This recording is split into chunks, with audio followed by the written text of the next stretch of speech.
So receipt and payment account के बारे में देखना है हम लोग को। अब एनसीईआरटी बुक नहीं, नवबोध का है ये आपका। फर्स्ट क्वेश्चन हम लोग लेते हैं, है ना।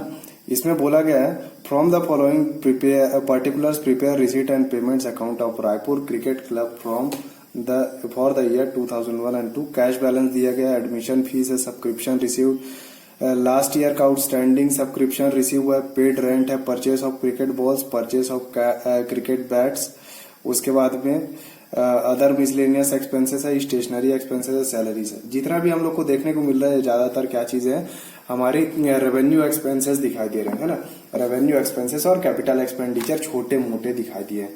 अब इसमें करना क्या है हम लोग को, capital receipt and payment account बनाने का सबसे पहला रूल, जितना भी हम लोग को मिलेगा, देखो होता क्या है, रिसीट एंड पेमेंट अकाउंट आपका एक जो कैश बुक जो रहता है उसी का ही एक अलग तरीके का बुक है ना, उसी तरीके का ही है एक तो इसमें जनरली होता क्या है, आपका जितना भी कैश वाला इनकम आते जाएगा, जिस चीज से भी कैश आता है आपके पास में, उसको आप डेबिट साइड पे लिखोगे, और जितना भी कैश जाएगा, जिस भी तरीके से आपके पास से कैश जाने वाला है, तो उसको आप क्रेडिट साइड पे लिखोगे।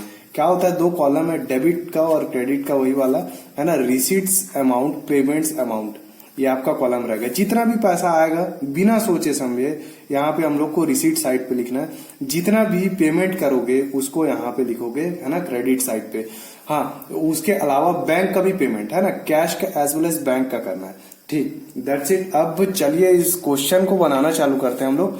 लाइन से देखते जाएंगे क्या क्या चीजों के बारे में बोला गया है, किन किन चीजों के बारे में बोला। तो सबसे पहला जो बोला गया है, कैश बैलेंस दिया गया है आपको, है ना। तो आप सबसे पहले तो यहां पे लिखोगे टू कैश बैलेंस, या तो टू बैलेंस ब्रॉट डाउन। उसके बाद में बैलेंस ब्रॉट डाउन लिखने के बाद में आपको क्या करना है, बैलेंसेस को लिखोगे। कौन सा है भाई आपके पास में, कैश बैलेंस आया हुआ है, तो cash in hand, that's it. तो आपको कैश बैलेंस लिखना पड़ेगा कितना, 3500 रुपीज। ठीक है, ये भी तो एक तरीके का रिसीट हुआ भाई, पिछले साल का आपने इस साल में लेके आया। ठीक है, उसके बाद में एडमिशन फीस। अब देखो एनपीओ है तो एडमिशन फीस तो वो लेंगे, देने वाले तो है नहीं, तो ये क्या हो गया आपका, रिसीट हो गया। तो इसको आप लिखोगे टू एडमिशन फीस।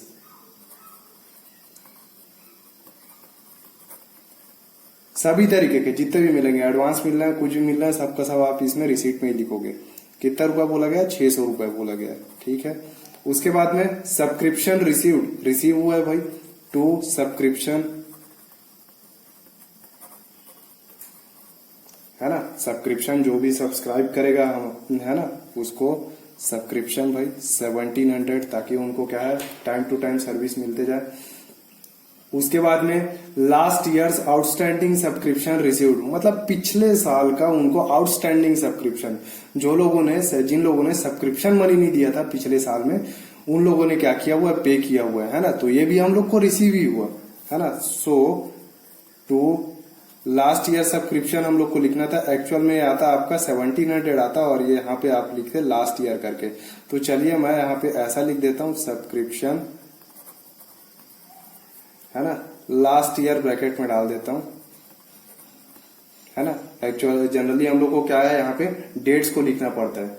ठीक है, कैसे टाइप से, ऐसा लिखना पड़ता है, 2001 टू 2001, क्योंकि आपका डेट दिया हुआ है यहाँ पे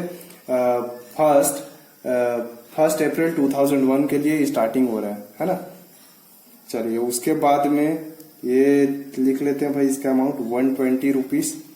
देन आफ्टर दैट क्या बोला गया, और कुछ है क्या भाई, पेड रेंट, पेमेंट वाले साइड पे आते जा रहे हैं। तो यहाँ पे तो कुछ बचा नहीं है अभी यहाँ पे, है ना, जैसा कि देखने को मिल रहा है। तो by rent how much, 90 rupees. उसके बाद में बोला गया है purchase of cricket balls 550 rupees, है ना। तो आप इसको भी लिखोगे, पेमेंट साइड पे आपके पास से पैसे चले गए, by purchase of cricket balls 550 rupees. उसके बाद में है purchase of cricket balls balls तो था, बैट्स है ये, है ना। अब इसके बाद में आया हुआ है बैट्स आया हुआ है, तो by cricket bats. Cricket bats बोला गया 620 रुपीज। उसके बाद में मिसलेनियस एक्सपेंस, तो बाई मिसलेनियस एक्सपेंस ही है हमारा, है ना, पेमेंट साइड पे ही करेंगे, 15 रुपीज बोला गया। उसके बाद में बोला गया स्टेशनरी एक्सपेंस, तो बाई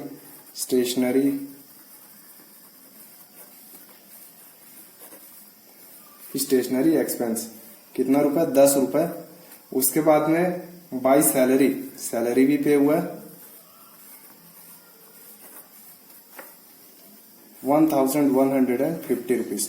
ओके, सो इतना ही था। अब इसके अलावा क्या रहता है, तो आपका बैलेंस आएगा इसके अलावा, है ना। ये तो भाई था आपका बैलेंस एट द बिगिनिंग, है ना। एक बैलेंस आएगा आपका बैलेंस एट द एंड, है ना। कैश इन एंड था, तो आपका बैलेंस भी कैश में ही आने वाला है, ठीक है। तो इसको कैलकुलेट करके देख लेते हैं। ओके, सो आपका डेबिट का टोटल अमाउंट आ रहा है 5920 रुपीज आ रहा है। इसके अलावा यहाँ पे हमारा जो टोटल आ रहा है वो आ रहा है 2435 आ रहा है, 2435। तो उसको माइनस करेंगे तो हमारा आंसर आएगा बाई बैलेंस,